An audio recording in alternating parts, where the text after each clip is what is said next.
나 무슨 말인지 알았어. 이런 느낌으로. 때는 1874년 고종 11년. 이 당시에 나는 새도 떨어뜨린다는 세력가가 있었는데요. 바로 민가입니다. 명성황후의 친가이죠. 1874년 음력으로 11월 28일. 이곳 명성황후의 친가에 정체를 알 수 없는 한 승려가 나타나 지방의 한 수령이 바치는 것이라며 특이하게 생긴 상자를 전해줍니다. 그리고 그날 밤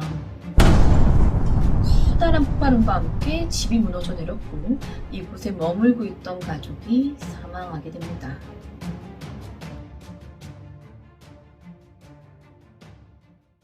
이 폭탄 테러라는 게 지금도 세계 곳곳에서 일어나고는 있지만 우리나라에선 아직까지 폭탄 테러 사건은 없었잖아요.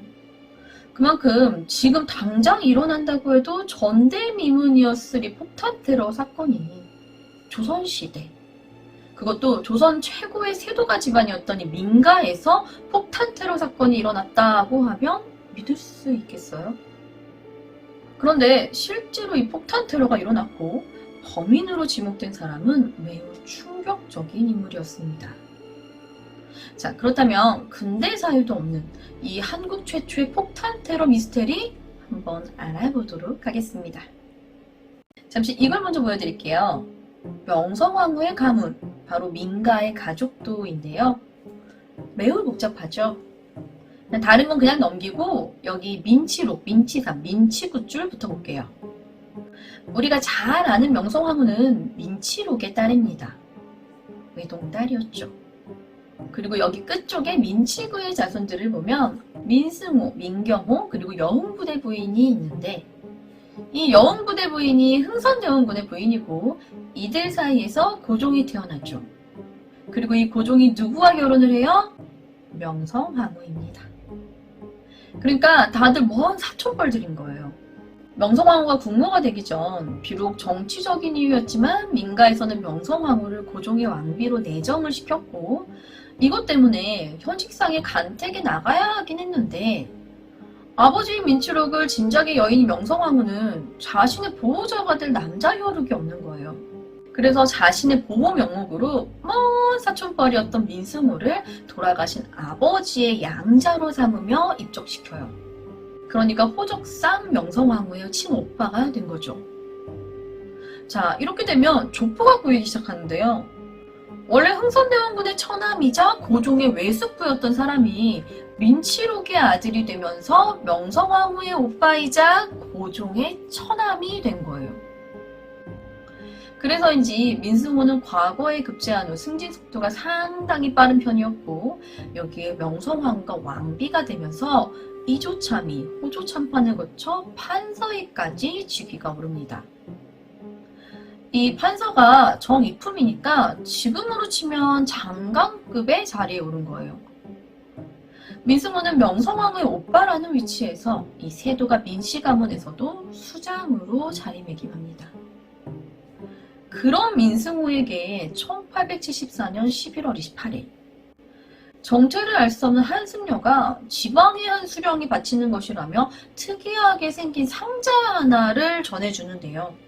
승려는 상자를 주면서 이 상자 안에는 복이 들어있으니 바깥 사람이 함께하지 못하도록 꼭 안에서 혼자 열어보십시오 라는 당부를 남기고 떠났다고 합니다. 그런데 이 민승호가 엄청난 세도가였던 만큼 이런 식으로 뇌물을 갖다 바친 사람이 정말 많았단 말이죠. 민승호는 승려가 이런 말을 남기자 나 무슨 말인지 알았어. 이런 느낌으로 이제 상자를 방 안으로 가지고 와요. 이 정도의 얘기란 거면 이 상자 안에는 정말 무지귀한 보물이라도 들었나 보다 라고 생각하고 이 설레는 마음으로 방 안에서 상자를 여는 순간 민승호의 집, 방 한 채가 통째로 날아갈 정도로 큰 폭발이 일어납니다. 이때 근처에 있던 이 민승호의 양어머니이자 명성황후의 친모인 감구당 한산이 씨와 민승호의 아들이 이 폭발을 휩쓸리며 함께 사망하게 됩니다.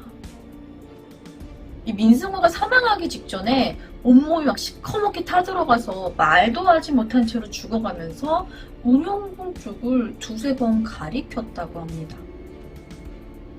민씨 척추계 수장과 왕비의 어머니가 숨지는 전대미문의 사태가 발생하자 조정은 물론 조선, 이 나라 전체가 발칵 뒤집혔는데요. 또 의외로 그런 것 치고는 고종의 태도가 매우 차분했다고 합니다. 심지어 고종실록에서는 이 엄청난 테러 사건을 그저 평범한 사건처럼 취급했다고 해요. 그러면서 고종이 많은 의혹을 받았죠. 하지만 세간의 이목은 다른 사람을 향하는데요. 바로 고종의 아버지 흥선대원군이었습니다. 흥선대원군이 지목된 이유는 이 민가와 명성황후 그리고 흥선대원군의 관계를 생각해보면 대충 눈치채신 분들도 계시겠지만 잠시 얘기하고 넘어가도록 할게요. 조선시대 제25대 왕, 비운의 왕이라고도 불리는 철종. 이 철종 다음에 즉위한 왕이 흥선대원군의 아들 고종이죠. 고종은 조선왕조에서도 굉장히 특이한 케이스예요. 철종 다음에 즉위하긴 했는데 사실 철종과는 거의 아무런 관계가 없을 정도인 17촌 관계라고 합니다. 왕위 계승 순위에서도 거의 상관없다 싶을 정도로 완전히 동떨어져 있는 상태였고 아버지인 흥선대원군 이하응이 살아있는 상태였으니까 오히려 이하응이 왕이 되었으면 되었지 고종이 될 순서가 전혀 아니었다는 거죠. 조선시대 역사상 대원군은 총 4명이 존재하는데 덕흥대원군, 정원대원군, 정계대원군, 그리고 흥선대원군입니다. 덕흥대원군의 아들은 선조, 정원대원군의 아들은 인조, 그리고 정계대원군의 아들이 철종이 되었죠. 원래 대원군이라는 칭호는 왕위를 물려준 왕자가 없어 종친 중에서 왕위를 이어받을 때 왕의 생부에게 주는 일종의 명예 칭호예요.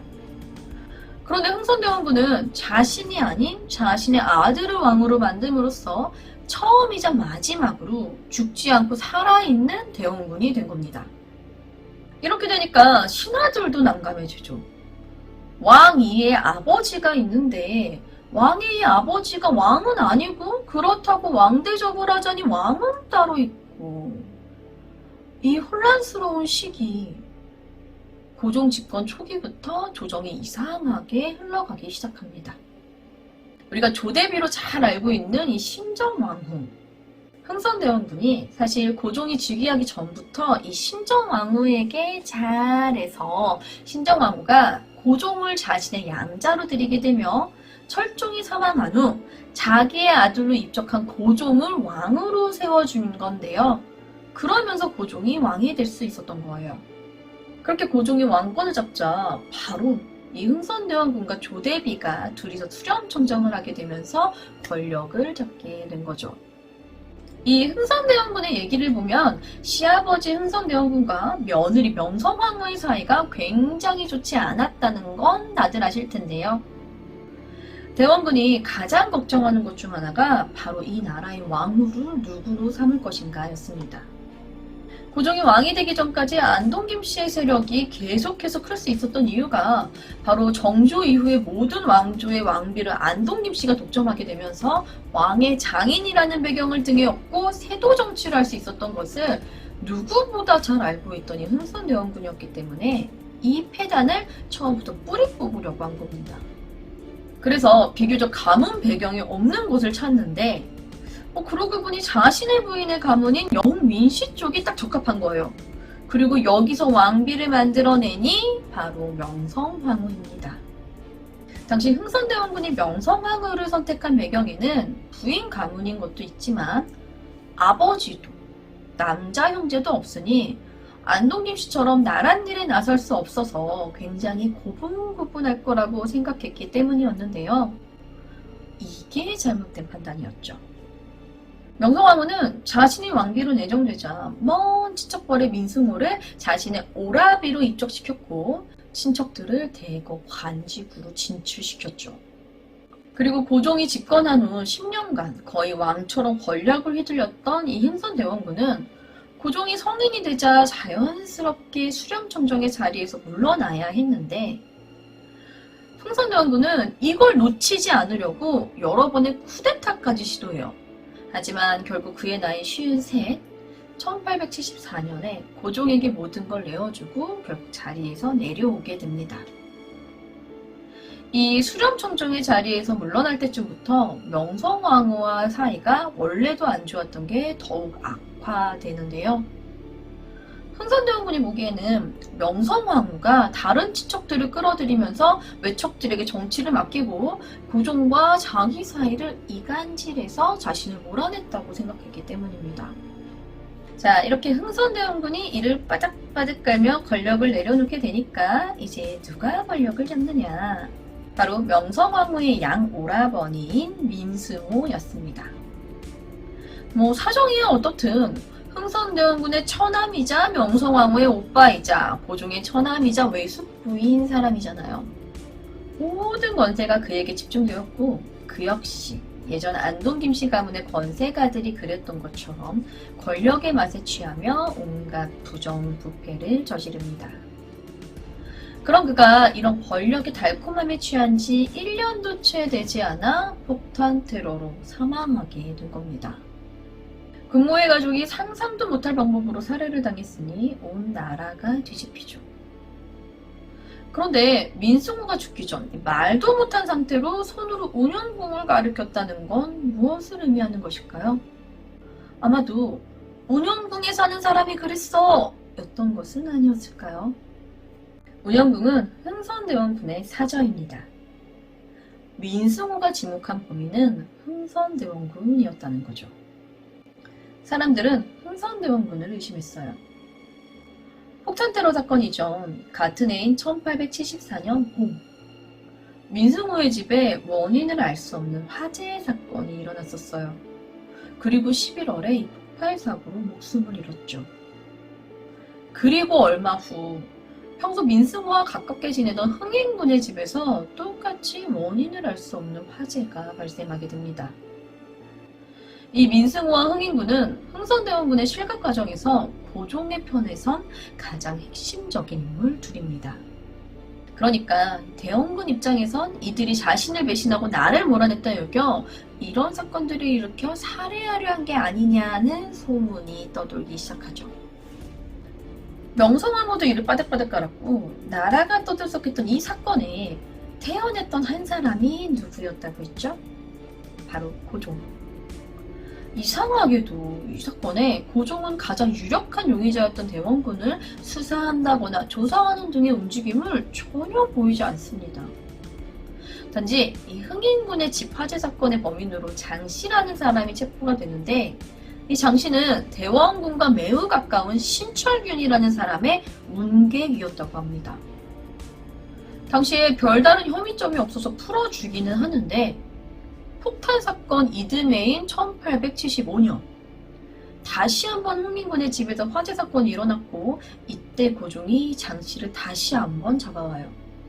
그리고 여기에 이 사건의 배우로 신철균을 함께 잡아들입니다. 장씨는 민승호 폭탄 암살과 흥인군 집 화재 사건의 범인으로 지목되며 처형되었지만 신철균의 경우는 조정의 고위직을 지냈던 데다가 뚜렷한 혐의가 없다는 이유로 방면됩니다. 그러나 이후 1876년에 다른 이유로 신철균이 체포가 되었는데 이걸 조사하는 과정에서 예전에 신철균의 장모가 내가 점을 쳐보니 5월 5일에 흥인군 집에서 불이 날 것이다 라고 말했고 진짜로 그날에 흥인군 집에 불이 났었다는 것을 확인하며 네가 범인이지 로 지목되며 신철균은 능지처참에 처해졌고 산족이 멸족을 당하는 결말로 이 사건이 일단락 지어집니다. 그럼 범인은 신철균과 장씨였고 처벌을 받게 된 건데 대체 왜 이 사건이 미스테리로 남게 되었을까요? 사건의 범인으로 신철균이 책임을 지고 능지처참을 당했지만 사실 신철균이 범인이라는 증거는 아무것도 없었어요. 신철균이 죽는데 결정적인 계기가 되었다는 장모의 흥인군집 화재 예언은 사실 장모가 그런 말을 진짜로 했는지에 대한 여부가 정확하지 않다고 합니다. 결국 이 사건은 명확하게 범인을 잡아내지 못해 미스테리로 남게 되었다는 건데요. 보통 사람도 아니고 황후의 가족이에요. 직계. 그것도 엄청난 세도가에. 그런 사람을 당시 자객이나 음독도 아니고 폭탄으로 살해한다. 이 엄청난 일을 꾸미고도 잡히지 않을 수 있는 사람. 과연 평범한 사람이 저지를 수 있는 범죄일까요? 이 범인에 대해서 밝혀진 바가 없으니까 추측만 하고 있는데 역사학자들은 흥선대원군일 확률이 가장 높다고 합니다. 그 이유가 뭐냐? 첫째로 원한 관계가 깊죠. 대원군의 권력이 내리막길로 접어들던 시점, 민승호와 흥인군은 고종의 편에 서서 대원군과 대적했죠. 사실 양자로 들이면서 명성황후의 오라비가 된 거지 원래는 자신의 부인의 오라비인 거잖아요. 민승호는. 그럼 민승호가 자신의 편이 아니라 자신과 대적했다는 거는 나를 배신한 거다 라고 여겼다는 겁니다. 그리고 여기에 너무너무 싫어했더니 명성황후가 민승호의 뒤에 있다고 생각하니 증오심이 크게 달했을 것이라는 겁니다. 흥인군의 집화제도 같은 이유였을 거라는 거죠. 두 번째 이유는 민승호의 집에서 터진 폭탄은 이 당시 조선에서도 서양에서 들어온 굉장히 고성능의 폭탄이었어요. 그래서 작은 상자에 들어있던 굉장히 작은 폭탄임에도 불구하고 방 하나를 통째로 날려버릴 정도의 폭발력을 가지고 있었던 거죠. 당시는 전근대시기이고 지금과는 달리 화학물질을 취급할 수 있는 시설도 또 정제 및 폭약 제조에 관한 전문적인 지식을 가진 사람도 거의 없었죠. 또한 사회상으로도 이 폭탄 테러라는 사건 자체는 매우 희귀한 일이었습니다. 일반 사람은 생각조차 할 수 없는 방법이었죠. 그런데 이 대원군은 집권 기간 동안 이 서양 위협에 대응하기 위해서 갖가지 신무기 개발에 열중했어요. 특히 청나라에서 들여온 해국도지는 큰 역할을 했는데 이 과정에서 개발된 폭탄이 바로 수레포였죠. 이 수레포는 작은 배 한 척을 박살내고 물기둥이 크게 솟구칠 정도의 위력이었다고 합니다. 이 정도 위력의 폭탄을 만들 기술이라면 대원군의 배경하에 충분히 다른 용도로 사용할 수 있는 폭탄을 만드는 건 어렵지 않았을 거라는 겁니다. 또한 민승호에게 뇌물을 위장한 폭탄을 전달한 사람이 분명 방 안에서 혼자 열어보십시오 라고 했다는 점도 폐쇄된 공간에서 이 폭발의 위력이 더 커진다는 것을 알고 있었다는 의미로 봐야 하는 건데 폭탄이 흔하지도 않은 그 시기에 이 정도 성능의 폭탄과 그 정도의 지식은 대원군 정도의 배경이 아니면 안 된다는 이유였습니다. 이 당시에 외국 대사들도 명성황후의 친오라버니를 흥선대원군이 죽였다고 알고 있었다고 합니다. 하지만 고종은 어째서인지 자세히 수사하려 하지 않았고 그저 대원군의 채측근인 신철균과 그의 뭉개 장씨를 범인으로 지목해 그들을 처벌하며 이 사건을 마무리 지어버립니다. 이번 이야기는 조선시대에 일어난 폭탄 테러 미스테리였는데요. 명성황후는 끝까지 흥선대원군이 범인이라고 생각했다고 해요. 몇몇 용의자로부터 대원군의 청부를 받았다는 증언을 얻기까지 했는데 이미 고종이 대원군의 측근을 범인으로 처벌했고 그렇게 사건을 마무리하면서 대원군을 처벌할 수 없게 만들어 놨었죠. 한순간에 가족을 잃은 명성황후는 엄청나게 슬퍼하며 대원군에게 복수를 다짐했다고 합니다만 끝내 복수할 수는 없었다고 합니다. 바로 을미사병, 명성황후 시해 사건으로 1895년 대원군보다 먼저 비명했기 때문입니다. 다만 그녀가 살아있었던 때인 1892년 대원군이 살고 있는 운영궁에서 방화로 추정되는 화재가 한번 발생하게 되는데요.